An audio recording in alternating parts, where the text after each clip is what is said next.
What's up guys, kamusta po kayong lahat? Ako si Michael, ay tulog pero may pangarap. So ang episode natin ngayon ay gagawa tayo ng artem kung sa Ilocano. Yung sili na lalagyan ng suka, tas timplahan natin. Tapos imbak natin ng ilang araw para umanghang siya. So hindi ko na napakita kanina yung pagtanggal ko ng paggunting ko ng mga ang tawag dyan. Basta yung kulay green yan, yung parang tangkay-tangkay na maliliit. So itong malaki, gagawin din natin yan para dalhin natin sa isang lugar. Tapos ito naman, yung maliit, gagamitin lang natin dito pang pagkakain tayo yan. So ito sa akin yan. Tapos ito ipapamigay natin. Ang ingredients natin ay paminta, sibuyas, bawang, at yung suka mamaya palagyan na lang natin dun sa loob kasi malaki yung lalagyan. So tara, magbalat na tayo ng sibuyas, bawang, at para malagyan na natin itong mga sili natin at saka para maimbak na din natin. Alright, so yan, baba muna natin itong mga to para di sagabal. Tapos balat na tayo ng sibuyas, bawang.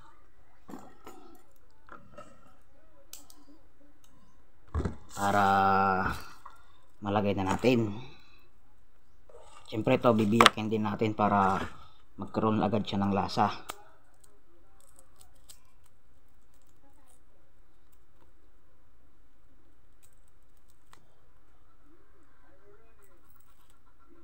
Mura ngayon ang sili dito. Itong nabili kong to, ilang piraso ba to kanina? 240 at saka 18. So 58 piraso, nasa 15 pesos lang. So bumili din yung kapatid ko ng dalawang balot, ginawa niyang pinakurat dahil meron pa yung at saka chili flakes pa yata gagawa siya kasi marami masyado. Kaming magkapatid napakahilig sa sili.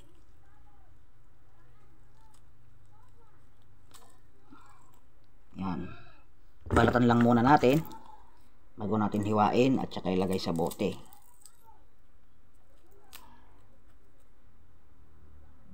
Halos pag kumakain kami ng kapatid ko talagang dapat may sili.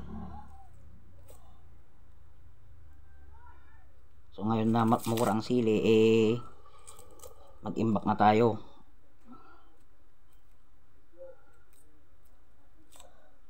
Itong gagawin ko kahit ilang buwan, ilang taon to, dito masisira. Mas tumatagal, mas sumasarap. Kasi ang ilalagay natin na suka, sukang tubo.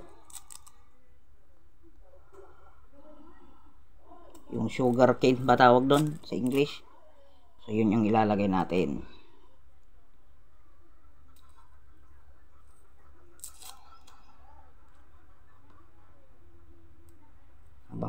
Habang tumatagal mas sumasarap.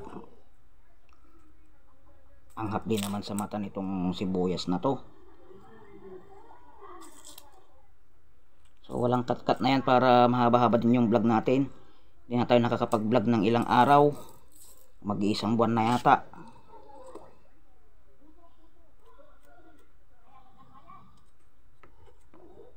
So yun, bawang naman.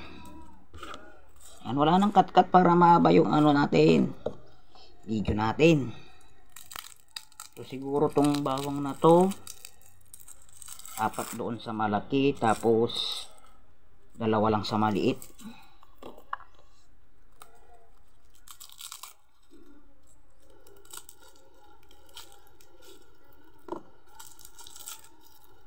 Sarap to ngayon, lalo na ngayon na nagbubunga na ang mangga. Sarap to sa usawan. Dahil dito sa amin talagang napakahilig namin ng maanghang. 2, 4, 5. Maliliit na to, so dapat 7.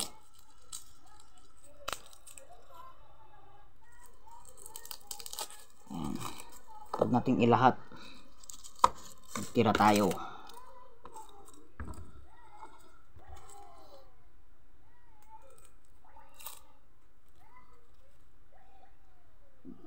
Mahilig talaga magluto yung kapatid ko talaga, kaya ngayon gumagawa siya ng sukang pinakurat.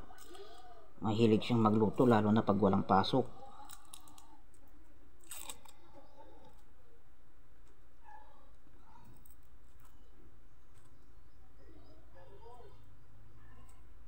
Basta may lulutuin magluluto siya kasi napakahilig niya talaga.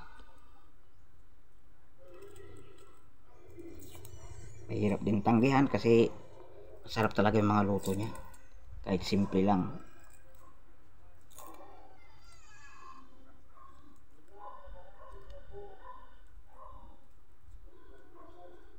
Ito lang yung pinakamatagal balatan, bawang.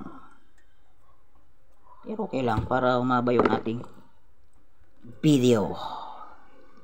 Pagpasensya nyo na yung mga buwan ko dyan sa likod, talagang ganyan yan.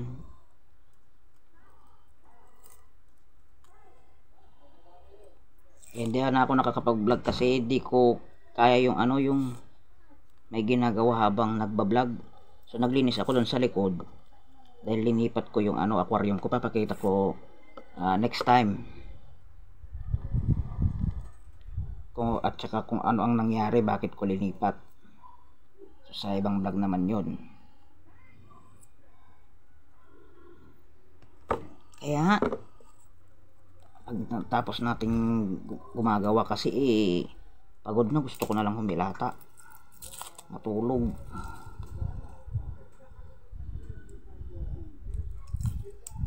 Hindi ko minsan kayang mag-edit.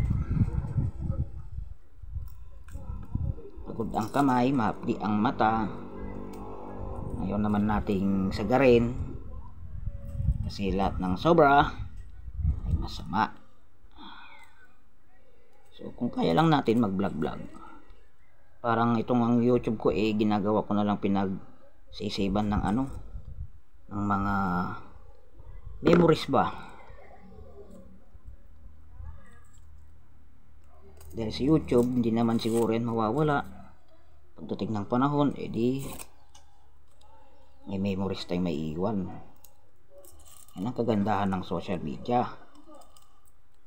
Kung gagamitin mong social media sa mabuti. Pero kung gagamitin mo sa masama, di masama.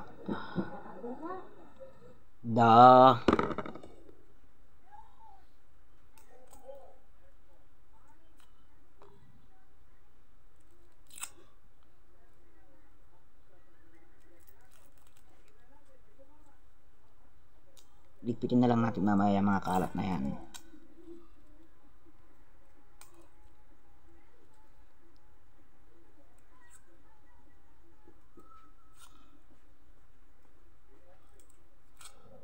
Yun. Last one.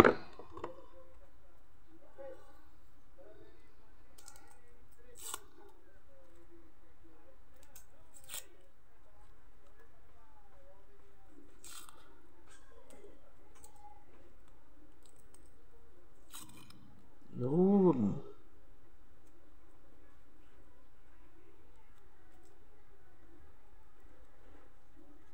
Yawn.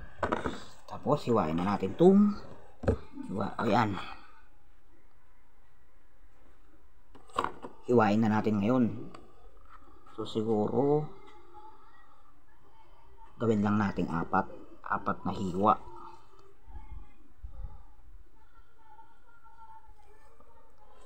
Naghugas ako ng kamay guys, okay magkala.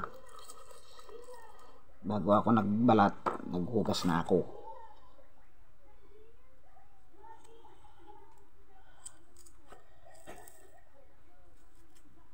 Paano nyo mang?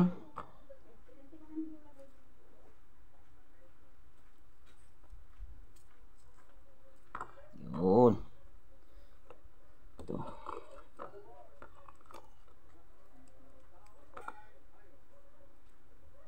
Hiwain natin ng katamtaman lang para hindi naman maging sabog-sabog. Para tumagal yung lasa. Kasi habang tumatagal yan eh, pag naubos yung suka, mayroon pa yung sili, pwede mo lagyan ulit ng ng suka.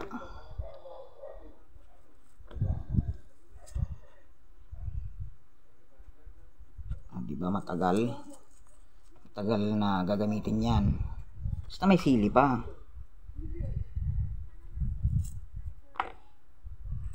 Sarap din to sa kilawin. Tapos itong bawang mamaya ko nagayatin. Tingnan muna natin kung kakasya ka ba. Kasya.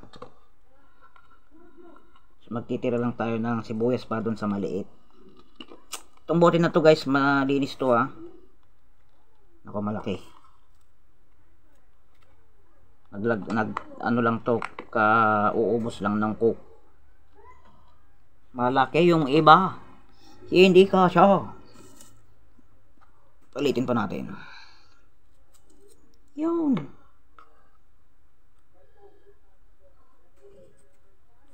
Hindi pala kasya. Mali pala yung suggestion ko kanina. So lahat ng pagkakamali gamitin natin para matuto tayo sa buhay. Yun. Hindi naman tayo matututo kung hindi tayo magkakamali. Pero kung kaya, huwag tayo magkamali. Pero lahat naman ng tao nagkakamali. Kayo mag-alala. So isa pa. Yan. Ito na siya. Yung maliit naman. Tanggalin na natin yung tatak. Yun. Yan natin naman ng sibuyas. Di kasya. Kasya. Kasya. Di kasya. Kasya. Iwain mo natin yan. Oh, sarap nito. Naglalaway na ako.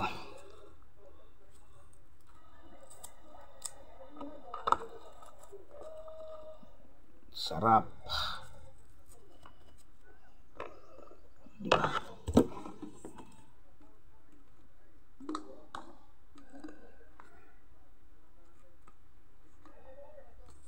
Marami ata masyado Isa pa. Yung sobra lagyan natin dito sa malaki. Si malaki to. Yun. Yun. Bawang naman, bawang. So itong bawang ay dalawa lang. Hatiin lang natin sa dalawa. Yun. Para mababad lang. Yun.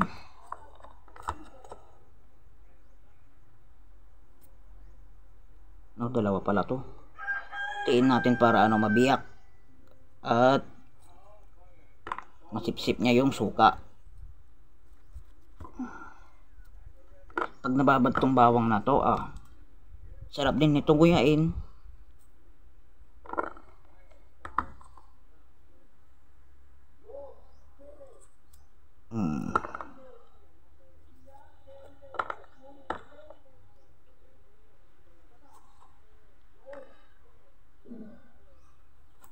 Naku, tumalon.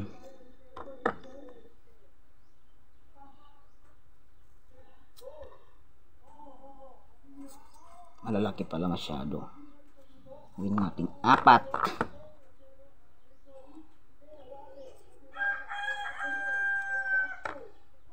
Yun. Last one.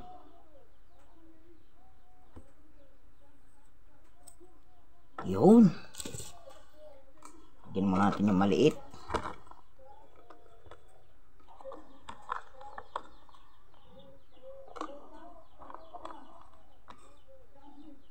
Okay na siguro to. May sibuyas, bawang, sili sa kabila naman para equal. Lagyan natin ng paminta. Tapos papalagyan na natin ng suka doon. Kaso yung suka doon medyo puti-puti pa. Mas masarap yung brown na brown. Yan. Napakasarap nito.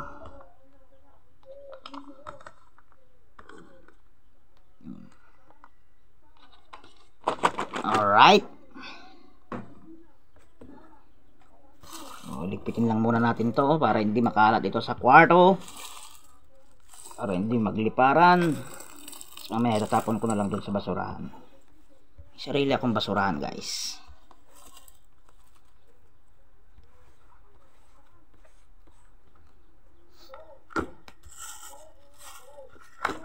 Ang problema ko ngayon, paano ko ito lalagay? So, gawa natin ng diskarte.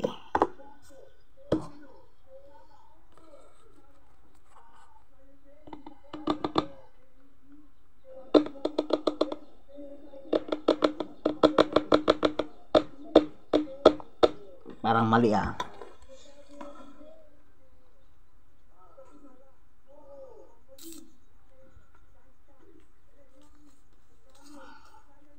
So, yung nagtanggalan kanina ng tanggalin kanina ng balat nitong maliit.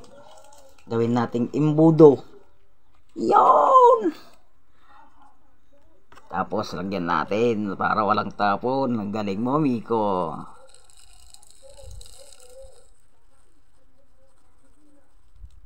Yun! Oh. May paminta na. Kasi nakukulangan ako sa paminta. May nakalimutan pa pala akong kanina kunin. Asin. So, hindi ko napapakita sa inyo kung paano ko lagyan ng asin. Mamaya, siyempre, tansyahin nyo na lang. Dahil hindi ko matadala yung cellphone ko dun sa loob. Kasi hindi ko mahawakan lahat. Yan. Sarap. So, ayos na ako dito sa paminta nito. Itong malaki naman tayo. Kung papagalitan ako dito, ubos tong paminta.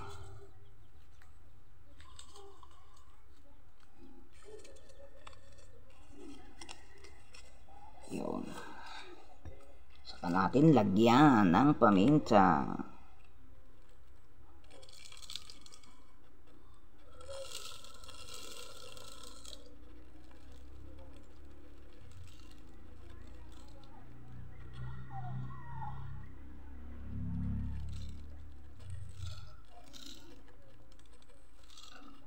Yun. Basta yan. Kunti pang paminta. Kalaki kasi nito. Yun. Yes na ako dito. So, eto na ang finish. Hindi pa pala finish product. Kasi wala pa tong asin. Suka.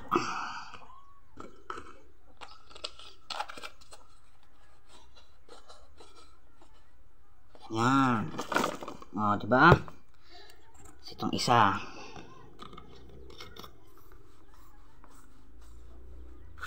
Yun.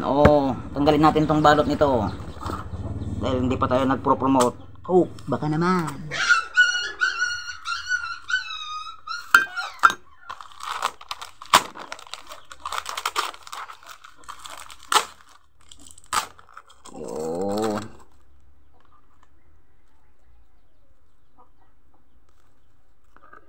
So, ito na siya, guys.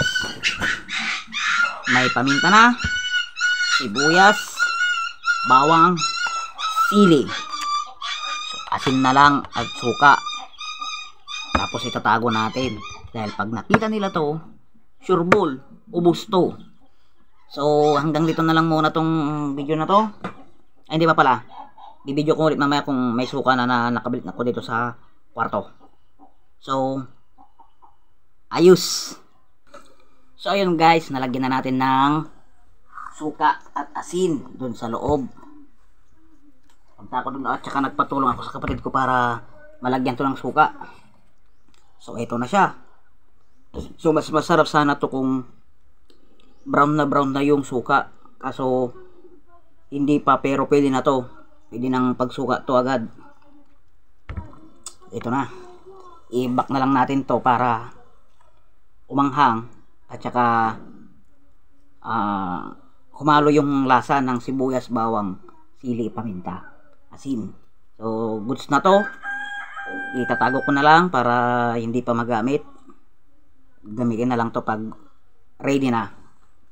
So lagay ko dito para hindi ay matakpan yung camera. So ayun, hanggang dito na lang muna tong vlog na to.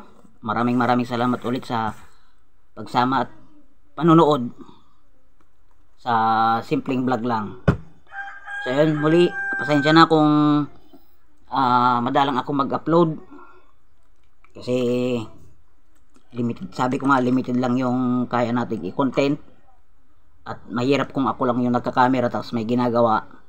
So mahirap, struggle. So hanggang dito lang muna. See you on the next vlog. Alright.